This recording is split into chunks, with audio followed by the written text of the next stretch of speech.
शुरू होता है। और फिर निष्काम कर्म योग की प्रशंसा करते हो, इसलिए इन दोनों में एक जो निश्चय किया हुआ कल्याणकारक होवे उसको मेरे लिए कहिए। सवाल है अर्जुन का, उधर क्या पूछ रहा है? कर्मों का संन्यास उधर बताता है, कर्म का संन्यास, और उधर बताता है निष्काम कर्म। तो दोनों अच्छी तरह से मेरे को समझाओ। तो कर्म संन्यास क्या है और निष्काम कर्म क्या है, दोनों को मैं अच्छी तरह से समझना चाहता हूँ। उधर बोलता है तुम ज्ञान में है, तुम आत्मा है, और ये इंद्रियों से कर्म होता है, तुम कुछ भी नहीं करता है, तो ये ज्ञान योग। और कर्म संन्यास क्या है? भाई कर्मों को छोड़ दूं, कि कर्मों का त्याग करूं, कि फल का त्याग करूं, या निष्काम कर्म करूं? भाई सब अच्छी तरह से मेरे को समझाओ। तो कर्म संन्यास क्या है और कर्म योग क्या है? एक है कर्म संन्यास, एक है कर्म योग। तो दोनों को अच्छी तरह से मेरे को समझाओ।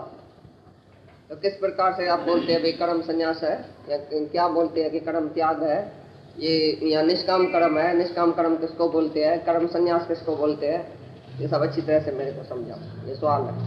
आगे तो उसने कर्म संन्यास बोला नहीं, कर्म संन्यास की कोई बात आगे की थी। कर्म संन्यास ज्ञान योग को बताएगा।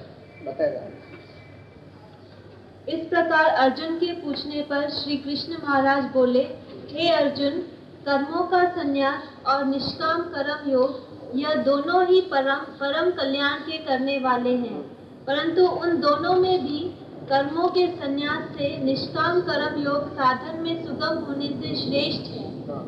कर्म संन्यास और कर्म निष्काम कर्म योग ये दोनों ही परंपरा से चलते आए हैं, दोनों ही अच्छे हैं, दोनों ही मुक्ति का है हेतु। पर कर्म संन्यास से कर्म योग सरल है, साधन में सुगम है। कर्म योग से तुम जल्दी भगवत को प्राप्त कर सकता है, अपने आत्मा में टिक सकता है, और कर्म संन्यास से बहुत मुश्किल हो जाता है। अब ये बताएगा कर्म संन्यास क्या और निष्काम कर्म योग क्या है। इसलिए हे अर्जुन, जो पुरुष न किसी से द्वेष करता है और न किसी की आकांक्षा करता है, वह निष्काम कर्म योगी सदा सन्यासी ही समझने योग्य है, क्योंकि राग द्वेष आदि द्वंद्वों से रहित हुआ पुरुष सुखपूर्वक संसार रूप बंधन से मुक्त हो जाता है। अभी निष्काम कर्म योगी के लिए पहले क्या बताया? जिसका राग नहीं है, द्वेष नहीं है, आकांक्षा नहीं है, कोई इच्छा नहीं है, ये हुआ पहले निष्काम कर्म योगी। ये हुआ निष्काम। जिसको राग द्वेष नहीं है और आकांक्षा ही नहीं है, इच्छा ही नहीं है कोई अंदर में, ये हुआ निष्काम कर्म योगी। तो ये जो निष्काम कर्म योगी है वो संसार सागर से पार उतर जाता है, संसार बंधन से मुक्त हो जाता है। तो निष्काम कर्म योगी जो बनना चाहे उसको पहले राग और द्वेष निकालना है अंदर से, और इच्छा, आसक्ति, मोह, ममता, ये जो इच्छाएं वासनाएं है वो सब निकालनी पड़ेगी, और राग और द्वेष को छोड़ना पड़ेगा, तभी वो निष्काम कर्म कर सके। निष्कामी को पहले सर्व से प्यार रखना है, तभी वो निष्काम होएगा। अगर किसी से भी राग जाति, किसी से भी द्वेष जाति करेगा तो वो निष्काम नहीं बन सकता है। वो किसको सच्चा प्यार कर ही नहीं सकता है, क्योंकि एक में भी अटक गया, इसी से मेरा मोह है, एक से भी अटक गया, इसी से मेरा द्वेष है, तो प्यार कैसे कर सकेगा सबको, और निष्काम कैसे हो सकेगा? तो निष्कामी के लिए पहले राग द्वेष और आकांक्षा माना इच्छा, अपने सुख की इच्छा छोड़नी पड़ेगी। कोई भी इच्छा जिसको नहीं है वो हुआ निष्काम, निष्काम कामना रहित। तो पहले निष्काम कर्म योगी को कामना रहित, द्वेष रहित, मोह रहित, आकांक्षा रहित होने का है, ये हुआ निष्काम कर्म योगी। वो संसार सागर से पार उतर जाए। और हे अर्जुन, ऊपर कहे हुए संन्यास और निष्काम कर्म योग को मूर्ख लोग अलग अलग फल वाले कहते हैं, न कि पंडित जन, क्योंकि दोनों में से एक में भी अच्छी प्रकार स्थित हुआ पुरुष दोनों के फल रूप परमात्मा को प्राप्त होता है। भाई निष्काम कर्म योग या निष्काम कर्म संन्यास, कर्म संन्यास या कर्म योग दो चीज नहीं है एक ही चीज। दोनों बात में अगर एक में भी पक्का हो जाए तो उसको भगवत प्राप्ति हो सकती है।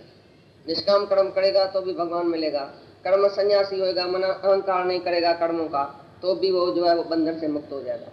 अभी कर्म संन्यास अच्छी तरह से समझाएगा। निष्काम कर्म योग बताया, इच्छा, आकांक्षा, राग द्वेष के सिवाय, ये हुआ निष्काम कर्म योगी। और अभी बताएगा कर्म संन्यास क्या है सच्चा। दोनों ही अच्छा है, किसमें भी आदमी वो पक्का रहे तो दोनों को भगवत प्राप्ति का फल प्राप्त होएगा, भगवत प्राप्ति होएगी। लेकिन निष्काम कर्म भी पक्का रहे और कर्म संन्यास वाला भी पक्का रहे उसी योग में। तो दोनों योगी जो है वो भगवान को ही प्राप्त करेगा, और दोनों का फल एक ही है, और दोनों अलग अलग नहीं है, एक ही बात है। अभी कर्म संन्यास बताया। तथा ज्ञान योगियों द्वारा जो परम धाम प्राप्त किया जाता है, निष्काम कर्म योगियों द्वारा भी वही प्राप्त किया जाता है। इसलिए जो पुरुष ज्ञान योग और निष्काम कर्म योग को फल रूप से एक देखता है, वह ही यथार्थ देखता है। अभी कर्म संन्यास का मतलब ज्ञान योग, ज्ञान योग और कर्म योग माना निष्काम कर्म योग, ये दोनों एक ही बात है, उसका फल एक ही है। ज्ञान में पक्का होवे या निष्कामी होवे, एक ही बात है, दोनों बात एक ही है। दोनों को भगवत प्राप्ति होगी, दोनों को मुक्ति शांति मिलेगी। लेकिन ज्ञान योग में भी पक्का रहे और कर्म योग में भी पक्का रहे, दोनों बात में पक्का रहे। एक ही बात में जो पक्का रहता है मानो उसको जरूर भगवान ही मिलेगा, आनंद शांति मिलेगी। कर्म संन्यास माना ज्ञान योग। परंतु हे अर्जुन, निष्काम कर्म योग के बिना संन्यास अर्थात मन, इंद्रियों और शरीर द्वारा होने वाले संपूर्ण कर्मों में कर्तापन का त्याग प्राप्त होना कठिन है। और भगवत स्वरूप को मनन करने वाला निष्काम कर्म योगी परब्रह्म परमात्मा को शीघ्र ही प्राप्त हो जाता है। बोले ज्ञान योग से निष्काम कर्म योग जास्ती श्रेष्ठ है और सुगम है, साधन में सुगम है। जो निष्कामी होएगा वो जल्दी भगवान को प्राप्त करेगा। और निष्काम के सिवाय कोई बोले मैं ज्ञानी हूँ, मैं आत्मा हूँ, मैं मन इंद्रियों को रोकता हूँ, मैं अकेला बैठ के मन इंद्रियों को रोकता हूँ, तो वो बहुत मुश्किल हो जाएगा। लेकिन निष्काम प्रेम में सर्व के साथ प्रेम करेगा, किसको ज्ञान सुनाएगा, किसकी सेवा करेगा, किसको प्यार करेगा, उसी में उसका ईगो जो है वो गलता जाएगा, वो जल्दी प्राप्त हो सकता है भगवान को। लेकिन कोई निष्काम कर्म नहीं करे, मैं क्यों किसको ज्ञान सुनाऊं, मैं क्यों किसके लिए जाऊं, मैं क्यों ठंडी में जाऊं, मैं क्यों गर्मी में जाऊं, मैं दूसरे के लिए क्यों कुछ करूं, मेरे को ज्ञान है ना, बस मैं अपने ज्ञान में रहूंगा, मैं अपने मन इंद्रियों को रोकूंगा, मैं अकेले में बैठ के ज्ञान का साधन करूंगा।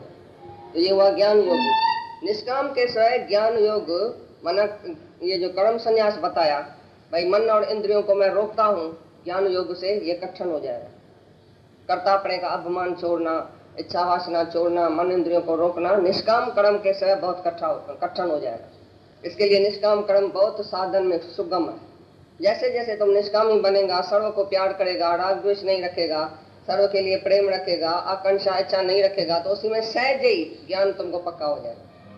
लेकिन निष्काम नहीं बनेगा, खाली बोलेगा मेरे को ज्ञान है, मैं तो आत्मा हूं, मैं बस अकेला बैठ के अपने मन इंद्रियों को रोकता हूँ, तो बहुत मुश्किल हो जाएगा। इधर बोला भगवत स्वरूप को मनन करने वाला। निष्काम जो है वो सब में भगवान देखेगा ना, तभी तो निष्काम ही बनेगा। तो भगवत स्वरूप को वो मनन ही तो करता है, माना एक एक में वो आत्मा देखेगा, तभी तो निष्काम योगी बनेगा। राग द्वेष नहीं रखेगा, माना प्रेम रखेगा सब के लिए, तो भगवत मनन हो गया ना उसी का सब क्रोध पक्का होता है ना। जो सर्व को प्यार करेगा, सब में आत्मा देखेगा, इधर राग नहीं करूं, इधर द्वेष नहीं करूं, इधर प्रेम करूं, तो भगवत प्राप्ति हो गई ना, और भगवत स्वरूप का मनन ही हो गया ना। एक एक में आत्मा देखेगा, तभी तो निष्कामी बनेगा। तो निष्काम कर्म के सिवाय कर्म संन्यास बहुत मुश्किल है, माना ज्ञान योग बहुत मुश्किल है, इसके लिए निष्काम जरूरी है। तथा वश में किया हुआ है शरीर जिसके, ऐसा जितेंद्रिय और विशुद्ध अंतःकरण वाला एवं संपूर्ण प्राणियों के आत्म रूप परमात्मा में एक ही भाव हुआ निष्काम कर्म योगी कर्म करता हुआ भी लिपायमान नहीं होता।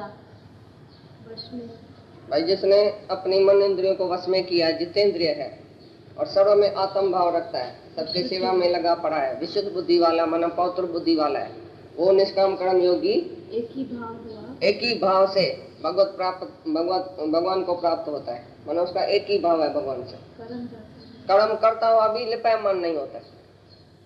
कितना भी वो निष्कामी, कितना भी कर्म करे, कैसा भी कर्म करे, तो कोई कर्म उसको बंधन में नहीं डालेगा, क्योंकि वो निष्काम है, अपनी इच्छा नहीं है, उसको अपने सुख के लिए नहीं जीता है, वो दूसरे के फायदे के लिए निष्काम कर्म योगी कोई भी कर्म करे तो भी कर्म बंधन में नहीं फंसेगा, क्योंकि वो करता नहीं है, नहीं उसको इच्छा है, नहीं किसी खास कर्म में कोई उसी का ध्यान है, नहीं किसी से मोह है, नहीं द्वेष है। तुम किसी से राग करता है, मोह से कर्म करता है, और किसी के लिए द्वेष है तो ऐसा कर्म हो जाता है उसी से। तो दोनों जो मोह और राग और द्वेष वाला कर्म वो सकामी हो गया, और ये निष्काम कर्म योगी जो फल की इच्छा भी नहीं रखता है, अहंकार भी नहीं करता है और सबको एक ही आत्मा करके देखता है, जितेंद्रिय है, मन इंद्रियों को जब भी रोकेगा, जब भी अपने वश में रखेगा, जब उसको कोई इच्छा नहीं है, तभी वो निष्काम हुआ। ऐसा निष्काम कर्म योगी कुछ भी करता हुआ जैसे करता ही नहीं है, उसका कोई भी कर्म उसके खाते नहीं है। कैसा भी कर्म वो करे तो भी उसका फल उसको नहीं मिलेगा, क्योंकि वो दूसरे के हित के लिए, दूसरे के फायदे के लिए जीता है। दूसरे के फायदे के लिए तुम कैसा भी कर्म करो तो वो तुमको पाप उसका नहीं लगेगा, पुण्य नहीं लगेगा, तुमको उसी कर्म का फल ही नहीं मिलेगा, क्योंकि तुमको फल ही नहीं चाहिए। तुम खाली दूसरे के लिए जीता है, दूसरे के फायदे के लिए कुछ भी किया, वापसी में फल नहीं चाहिए तो फल मिलेगा ही नहीं, एक भी कर्म उसके खाते नहीं आएगा। तो यही बोला, जितेंद्रिय जो है, मन इंद्रियों को रोक के, सरों में आत्म भाव रख के जो दूसरे के हित के लिए जीता है, निष्काम कर्म योगी, वो कर्म करते हुए भी जैसे करता ही नहीं है, उसका कर्म का फल निकलेगा ही नहीं, वो तो मुक्त हो जाएगा इधर। और हे अर्जुन, तत्व को जानने वाला सांख्य योगी तो देखता हुआ, सुनता हुआ, स्पर्श करता हुआ, सूंघता हुआ, भोजन करता हुआ, गमन करता हुआ, सोता हुआ, श्वास लेता हुआ, बोलता हुआ, त्यागता हुआ, ग्रहण करता हुआ तथा आंखों को खोलता और मीचता हुआ भी सब इंद्रियां अपने अपने अर्थों में बरत रही हैं, इस प्रकार समझता हुआ निस्संदेह ऐसे माने कि मैं कुछ भी नहीं करता हूँ। ये कर्म योगी योग बताया, ज्ञान योग, सांख्य योग, जो कर्म संन्यास बताया पहले। कर्म सन्यासी कैसा होना चाहिए, माना ज्ञान योगी कैसा होना चाहिए कि आंख देखती है, कान सुनता है, सब जो कर्म इंद्रियां कर रही है, इंद्रियां अपनी विषय में वर्त रही है, पर मैं कुछ भी नहीं करता हूँ, मैं आत्मा हूँ, ऐसा पक्का करे, ये हुआ ज्ञान योग, ये हुआ कर्म संन्यास। कर्म संन्यास माना मैं कर्म करता ही नहीं हूँ, ये इंद्रियां करती है, इंद्रियां से होता है पर मेरे से नहीं होता है, मैं तो कर्म संन्यासी हूँ, माना मैं कोई भी कर्म नहीं करता हूँ, ये हुआ कर्म संन्यास, ये हुआ ज्ञान योग। तो ज्ञान योगी पक्का कैसा है भाई, खाते हुए, पीते हुए, सुनते हुए, देखते हुए सभी इंद्रियां अपनी विषय में वर्त रही है, मैं कुछ भी करने वाला नहीं हूँ, मैं आत्मा हूँ, मैं सर्वथा से इंद्रियों के कार्य से, इंद्रियों से अलग हूँ, मैं आत्मा हूँ, मैंने कुछ भी नहीं किया। ये सहज इंद्रियां अपने अपने विषय में वर्त रही है। आंख ने देखा, कान ने सुना, क्या सुना, मैं हूँ आत्मा, तो आंख क्या देखेगी, क्या सुनेगी, क्या बोलेगी, ऑटोमेटिकली वो ज्ञान में ही सब इंद्रियां जो वो ज्ञान स्वरूप हो जाएगी। तो बोलते ज्ञान योगी देखता हुआ, सुनता हुआ भी ऐसा नहीं समझता कि मैं कुछ भी करता हूँ, मैं तो आत्मा हूँ, मैं निराकार हूँ, मैं साक्षी हूँ, मैं दृष्टा हूँ, ये इंद्रियां ऑटोमेटिकली अपने विषय में वर्त रही है, मैं कुछ भी करने वाला नहीं। ऐसा ज्ञान योगी पक्का समझे कि मैंने कुछ भी कर्म नहीं किया है अभी तक, क्योंकि उसको इच्छा ही नहीं है, कोई अहंकार ही नहीं है।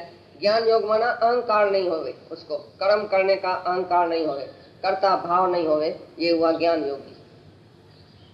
तो बोला ज्ञान योगी ऐसा होना चाहिए, तो जो अपने इंद्रियों से कर्म होता है, सेवा होती है, वो अपने में नहीं माने कि मैंने की, बस अपने आप को शरीर से ऊपर रखे, शरीर से अलग करे कि मैं आत्मा हूँ, मैं कुछ भी नहीं करता हूँ, ये जो शरीर से सेवा हो रही है, इंद्रियां अपने अपने विषय में वर्त रही है, मैं कुछ भी करने वाला नहीं हूँ, ये हुआ ज्ञान योग।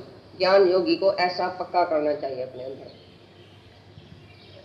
परंतु हे अर्जुन, देह अभिमानियों द्वारा यह साधन होना कठिन है और निष्काम कर्म योग सुगम है, क्योंकि जो पुरुष सब कर्मों को परमात्मा में अर्पण करके और आसक्ति को त्याग कर कर्म करता है, वह पुरुष जल से कमल के पत्ते की सदृश पाप से लिपायमान नहीं होता।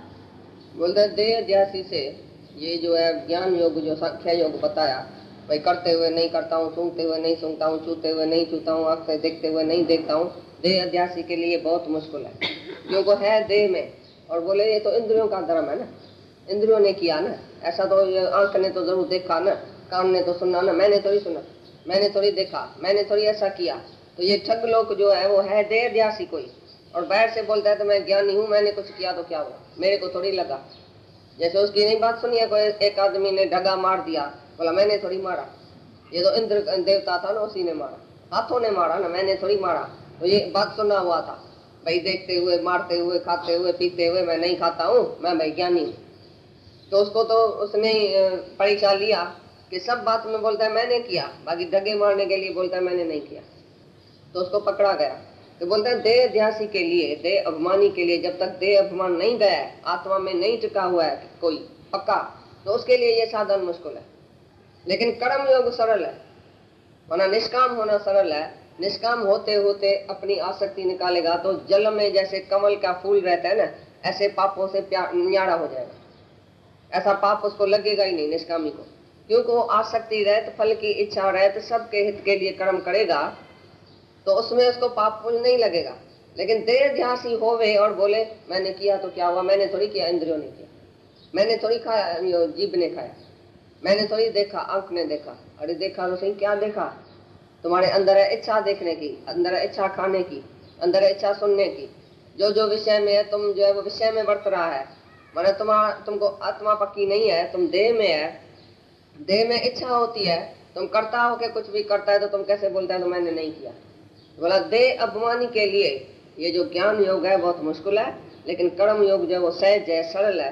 तुम कर्म योग करते करते, निष्काम होते होते एक दिन कमल के फूल की तरह ऐसा पापों से रहित हो जाएगा, और ऐसे रहेगा दुनिया में जो तुमको कोई पाप टच नहीं करेगा। जैसे कमल का फूल पानी में रहते हुए भी पानी उसको नहीं टच करता है, तुम भी निष्काम होते होते होते सर्व के उद्धार के लिए, सर्व के फायदे के लिए, दूसरे के फायदे के लिए तुम कुछ भी करेगा जिसमें तुमको अपना फायदा नहीं है, अपनी आसक्ति नहीं है, अपना मोह नहीं है, अपनी इच्छा नहीं है।